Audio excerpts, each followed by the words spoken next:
അപ്പോസ്തലപ്രവൃത്തിയുടെ പുസ്തകം 12-ാം അധ്യായത്തിന് 1 മുതൽ വായിക്കുമ്പോൾ പത്രോസിനെ കാരാഗ്രഹത്തിൽ ആക്കിയ സമയത്ത് സഭ ഒരുപോലെ അല്ലെങ്കിൽ സഭ ഐക്യത്തോടെ അവന് വേണ്ടി പ്രാർത്ഥിക്കുന്ന ഭാഗമാണ് നമ്മളിവിടെ കാണുന്നത്.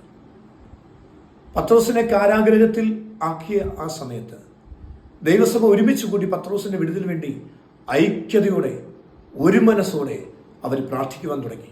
ആ പ്രാർത്ഥനയ്ക്ക് മറുപടിയുണ്ട്. പ്രിയ ദൈവമക്കളെ, പത്രോസ് കാരാഗ്രഹത്തിൽ കിടക്കുമ്പോൾ ഒരു പക്ഷെങ്കിൽ പത്രോസിനെ ചെന്ന് കാണുവാനോ, പത്രോസിന് ഭക്ഷണം കൊണ്ടു കൊടുക്കാനോ, വസ്ത്രം കൊണ്ടു കൊടുക്കുവാനോ, തൻ്റെ ക്ഷേമം അന്വേഷിക്കുവാനോ ആർക്കും ഒന്നും പോകാൻ പറ്റത്തില്ല.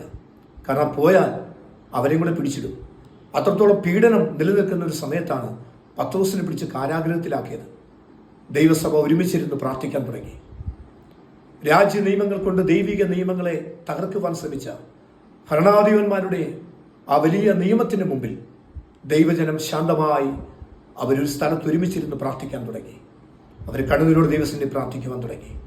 അവർക്ക് കാരാഗ്രഹത്തിൽ ചെല്ലുവാനോ പത്രോസിന് വേണ്ടി എന്തെങ്കിലും ചെയ്യുവാനോ കഴിയത്തില്ല.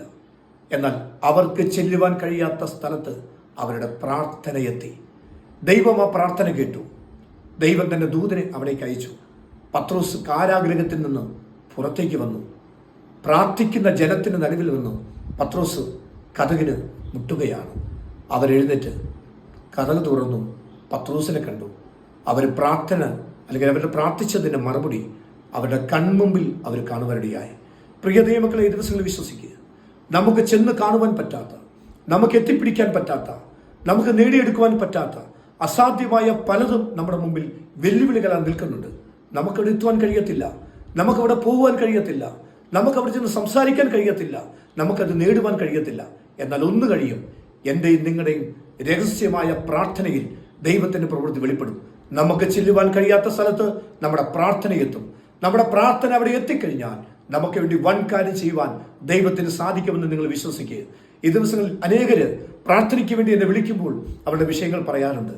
അവരൊക്കെ എന്നോട് അവരുടെ സങ്കടങ്ങൾ പറയാറുണ്ട്.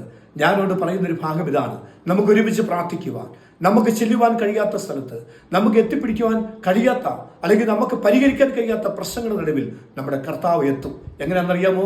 നാം ഒരുമിച്ച് പ്രാർത്ഥിച്ചാൽ ദൈവം നമുക്ക് വേണ്ടി തന്നെ ദൂതനയക്കും, അല്ലെങ്കിൽ ദൈവം നമുക്ക് വേണ്ടി തന്നെ പ്രവൃത്തിയെ കർത്താവ് അയക്കും. അവരൊരുമിച്ച് പ്രാർത്ഥിച്ചു. അവർക്ക് എത്തുവാൻ കഴിയാത്ത സ്ഥലത്ത് അവരുടെ പ്രാർത്ഥന എത്തിയപ്പോൾ പത്രോസിന് ദൈവം പ്രാർത്ഥിച്ച ദൈവമക്കളെ കൺമുമ്പിൽ കൊണ്ടുവന്ന് നിർത്തുവാനിടയായി.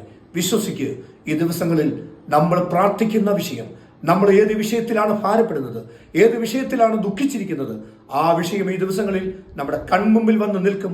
അതിന് സമയം വിദൂരമല്ല. ദൈവം അത് ചെയ്യും. ദൈവം നമുക്ക് വേണ്ടി ഇത് പ്രവർത്തിക്കും.